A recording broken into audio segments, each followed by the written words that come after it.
what's going on, y'all? T-Bob here. And Jake as well. And you're about to watch a little OTB LSU. We're going to give you all the latest, greatest between LSU football, baseball, women's basketball, softball, and everything in between. Bottom line, if you want to talk Tigers, keep it locked, subscribe, like it, and we hope you enjoy it. I want to talk about Jayden Daniels' day because it was a rough start, right? Immediately looked uncomfortable. First play of the game, he double clutches, submarines a ball. He gets lit up from behind like Landon Jackson actually wins his first rep against Will Campbell. Weird start, right? Then you have third down. He submarines the ball to Malik Neighbors on 3rd and 4. You end up having a punt. The interception was bad. He gets played by Dwight McLaughlin, who I kind of feel like, look, in that play, they had Logan Diggs lined up all the way on the edge, 5 wide. And I felt like already Dwight's probably spidey senses were going off. Like, hold on now. Like, they're definitely, he ain't getting this ball, right? Like, he ain't getting this ball. And then I don't know exactly what the coverage responsibilities were, but Jayden stares down Mason Taylor. McLaughlin plays it perfectly, gets picked. Jayden got spooked out of an opportunity where both Malik and Chris Hilton had man on the outside, wide open, and he ends up tucking the ball. He underthrows the first deep ball barely to Malik. That ends up getting broken up where the DB gets his hand in there. And then the Brian Thomas drive later, or Brian Thomas miss later, that same drive was way worse as, you know, Thomas had the defender by probably 2 links, needed to throw it deep, needed to throw it over the middle, threw it short and outside. At this point, you are down 10-0, and the game is at risk of spiraling out of control. And one thing that I want to see, Jake, out of an athlete, out of anybody really, anybody looks really good on their best day when everything's going great. Mm-hmm. What about when you come up and it's kind of a train wreck to start, which is exactly what it was at this. Excuse me, it was 6-0, then it was 6-3, then 13-3, right? Yeah. So, but like, what do you do when it's a train wreck and you just don't have it that day? And through a quarter and a half, Jayden Daniels in that offense did not have it, but it kind of all emanated from him. You know, are you able? And last year, what did we see? He couldn't really pull out of that spiral. It would continue the rest of the game. You'd have to rely on defense, maybe create a play somewhere to win the game. Well, that's why when we talk about growth points that you can see, that's what I saw on Saturday. Because there was all that bad for the first quarter and a half, and then for the next 2.5 quarters, when it matters most, when you got to have the plays, he was dominant. He absolutely caught fire. You come and so it's 6-0. You manage to put your first point to make it 6-3. Then it's 13-3 after a super impressive drive by Arkansas where they go the length of the field. I think they leave with about 50 seconds left. You're starting down 75 yards, and you desperately need a score. What do?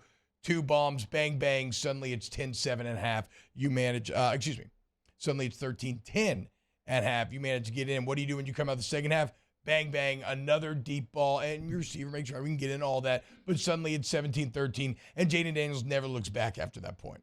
Yeah, to start the game, you started to feel like, oh, man, is this going to be a situation where he never finds it, like you said? And like being there in the stadium on some of those deep balls, I mean, just looked bad coming out of his hands. Yeah. Even the intermediate stuff, like everything was diving on him. I mean, it was submarining, like you said. It's a perfect way to say it because, like, it was going straight into the ground. And then, like, even on the deep balls, which against Mississippi State, I thought he did a really nice job of getting air on the ball, placing it right on the receiver. It just was not the case. A lot of line drives, and the ball was just dying. The nose was down on the ball, and I didn't know that he would be able to find it. And even like in successful ones at times, he didn't find it. I mean, some of those, I mean, you mentioned the first Thomas, 2. Yeah. The first 2 deep balls, I would say. The first 2 successful ones? Yes. Like even those like were like coming out of his hand, it didn't look right, but he did stay with it. He did find his way in the second half, and then he started to really deliver the football. And it's good. It's good that you were able to come back. But if you hit some of those ones that were available there in the first half, I would have loved to seen where this game would have gone. Yeah. No, look, I think if you hit those, this was a classic you let Arkansas gain momentum as this thing went on. I mean, they stuck around. They had a lead. The defense kind of continued to unravel a bit. KJ Jefferson continued to find more and more of his flow, more and more of his zone. And so, yes, the missed opportunities in the beginning of the game kind of made this, were a piece of the puzzle that made this game in as close as it did. But again, I to me, the bigger highlight that I like here is you're failing on those deep balls, and then you're not, and you find a way. And look, you also have to rely on your receivers at times, right? Like the free play that ends up in the deep touchdown to Brian Thomas, make it 17-13. First off, a heads-up play. Getting got to jump off sides. Charles Turner snaps it. Everybody knows, okay, we get a shot. Yeah. Jayden looks off the safety and then snaps back and tries to chunk it at Thomas. Not a good throw. Again, free play. Whatever. The point is, you also have to rely on you're supposed to have such good wide receivers. So we're always saying, trust your receivers to make a play. Brian Thomas does. It's 17-13. But then he did have some real dimes a bit later on. The 20-yard touchdown in the corner to Malik. Dropped it in the bucket. Was exactly where you want it. The last drive, it might have been the first play where you hit Malik on the sideline as well, like led your receiver there, allowed him to stay in bounds as well and pick up extra yards. Yeah, there were certainly throws, and it's hard because a lot of times when you see a quarterback come out and he's having that situation, it's like, this is going to last the entire game. I don't know what he changed, but being there on, like right there on the sideline, and I don't really know if the TV copy picked this up. There was one point in the second quarter where he comes back to the sideline. I don't know if he didn't make an adjustment in protection or what. Him and Brian Kelly, when I say they had like a full 3-minute discussion, like it was a heated one. No, I mean there was a lot of hands going back and forth. But not like yelling. No, walking away. But it was like a 3-minute conversation. And from that moment on, and then the next series is when you go get a touchdown before half, and then you continue on. So I don't know what was said in that conversation, but I have never really seen a coach, like for 3 minutes, it felt like, just sit there, have a one-on-one conversation with his quarterback. And so there was something that he wasn't seeing as well that felt like he picked up there. I don't know. I have to go back and watch the tape again, which play I'm talking about, but they brought pressure. And Brian Kelly could tell, felt like he didn't maybe get them in the best position. And after that conversation, he played a lot better. I'm trying to think. There were a couple times, certainly when you kick that first field goal, you take a sack in the red zone, and they just brought numbers. Nobody was hot. Don't know why. I don't think that's really on the quarterback. One of the receivers should have broken off their route. I love the touchdown right before half because it was everything that we talked about coming into this game, where you motion out Logan Diggs into 5 wide. What looks to be like a 2 safety look immediately changes to single high as you see a defender come down, and you're like, okay, they're in man, it's single high. Jayden knows this. What does he do? He trusts his receiver, scores a touchdown, and the entire tenor of the game changes. So here's my deal. A lot of y'all were probably sitting here complaining about Jayden. A lot of y'all probably, he's not. What's another thing we said on Friday, Jake? We said one thing we don't expect is for him to have another game like he had last year. Like just a complete fall off the face of the earth, get stopped. And not only did he not do that, but on a day where it felt like it was bad early on, he ends up 20 of 29 for 320 yards, 4 touchdowns, and a pick. He also rushes for an additional 50 yards. And if you look right now, guys, 4 games into the season, LSU's played 2 conference games and a game against the team that might be number 1 in the country, probably number 3, has the best 2 wins of the year in Florida State, right? So what I'm saying is this is a good sample size of competitive teams. Right now, if you look at SEC ranks, Jayden Daniels thrown for 324 yards a game, first in the SEC. He's thrown for 12 touchdowns, first in the SEC. He's completing 72% of his passes, which is 4th, but with Graham Mertz, Spencer Rattler, and Carson Beck ahead of him. He has a quarterback rating of 189, first in the SEC. And to go along with all of that, he's averaging 50 yards a carry on the ground and has 2 scores on the ground. And remember last year, what was the big dig on him? Non-explosive. Yards per attempt. I think he was about 7.5. He is 10.5 this year. If you are over 10 yards per attempt, not completion, 10 yards per attempt. It's the best single statistic to measure the efficiency, success, and just overall positivity coming from a passing game. If you're over 10, that is elite. So I don't know. again, if like everything I just said, that ain't opinion. It's a fact. That's objective, as the canon would say. And so, like, if you're someone who still is sitting out here and you're like, I don't know about this guy, well, what do you not know? Like, what do you want? What do you want? Yeah, look, 60% on third downs in this game. You had 509 total yards. T-Bob gave you what you had through the air, 320. You had 189 yards on the ground. You only had 5 penalties as a team to Arkansas's 11. The story of the game was, well, you gave up 426 yards of total offense. Yeah. And they were on downs where they had to have it. They were 9 of 14. Yep. That's the story of the game. Was the offense perfect? Certainly not. Not in the beginning, not in the first half. In the second half, pretty damn close. I mean, no, they were perfect. I mean, did they get stopped in the second half? I don't think so, right? I want to say when they were down 6-0 at that time, they obviously, well, they hadn't scored. And then they went field goal, touchdown. Here, I got you. I got you right here. You went, let's see, end of second quarter. So you went touchdown, field goal. Yeah, and you had a field goal before the touchdown, too, to make it 6-3, right? I believe. Well, this is your second half. Oh, that's just second half. So that's what I'm saying. So then you also add on a touchdown from the end of the first half and a field goal from the end of the first half. Yeah. So, no, you went, after you punted, you went field goal, touchdown, field goal. And probably like the field goal, like if you needed a touchdown. Yeah, exactly. Yeah. Like you settle for a field goal. And how about this? You get the ball back with 5 minutes left, and you know we have the opportunity to end this thing. If you're in a shootout, you know what you don't do? You don't give the ball back. No. Because that game had K.J. Jefferson getting the ball, scoring 2-point conversion, Hogs win written all over it. And okay, what else do we want to see him do? I was sitting up here and I was telling y'all, I don't know about this receiver group. We keep crowning them. They need to do something. Like we got to take advantage of it. Okay.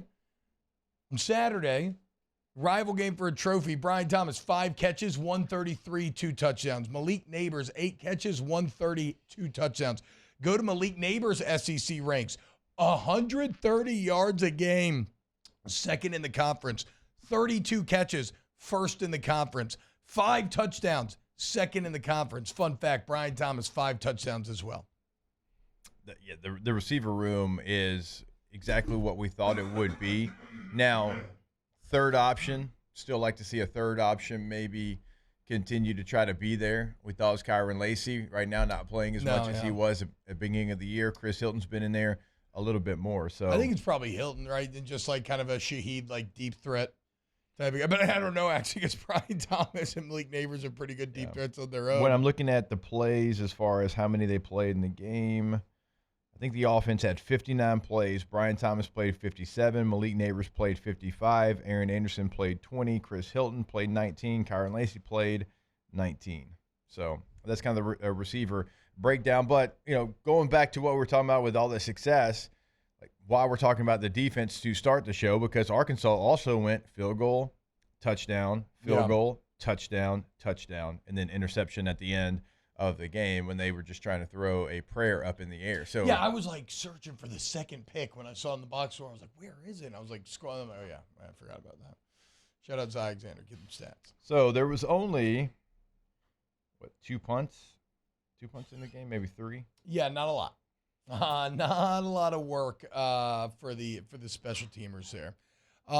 Something else is going to get lost in the sauce because the success of the air is so overwhelming.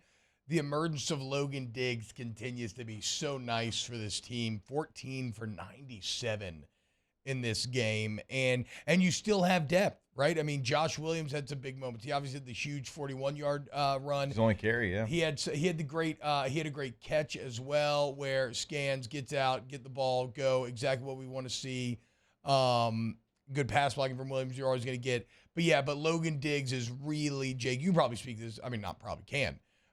Speak this way better than I can. It looks like he's starting to really see it and kind of find the flow of like the offensive line and where his holes are going to open up. I thought he ran with some interesting patience this game.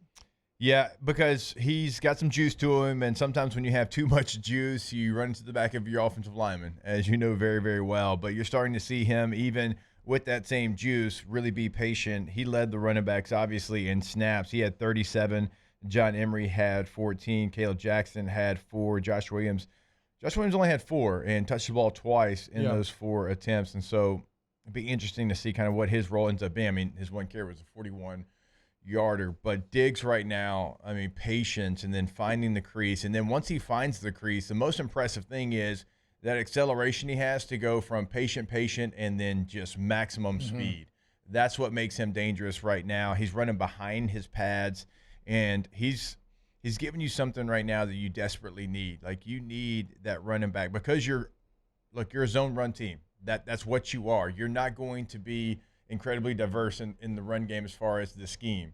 Well, he looks like T-Bob, the best zone runner right now because it's patience, hit the hole. And so he's giving you something. Now, I would still like to see him give you more in the pass game because that's where you're going to get into a little bit of trouble. Now, he's in there in those plays, but again, still a little longer staying in protection than you would like. And it's getting better. I thought Josh Williams did a really nice job. Again, that one play, he was able to get out, scan, check down 7 yards. Exactly. That's what you need. So, Logan Diggs has been a very good addition to the backfield, and the breakdown of backs, it's rounding out. You're starting to see exactly where everyone's role is. It looks like Diggs, Emery, Williams, Jackson's kind of the pecking order right now. So look, man, I mean, again, you can nitpick anything, right? And as the offense is the strength of this team, if LSU is going to do big things, they're going to have to be great. So it is completely smart and right to criticize when criticism is due, right? But I've always been a believer, you criticize criticism and you give credit when credit is due. Bad first quarter and a half, love the response to come out over the next 2.5 quarters and dominate the game, take over the game, and most importantly, finish the game. Shout out Damian Ramos as well. I know it's an easy kick, but it's college, right? Can always go sketchy. Good job, man. Continues to just be solid as hell for LSU. Wow, Jake, what incredible takes. I mean, those guys, they're just the best. I think so. And if you think so, again, hit the like button, subscribe, ring the bell so you get notifications when we post every single day here on OTB LSU.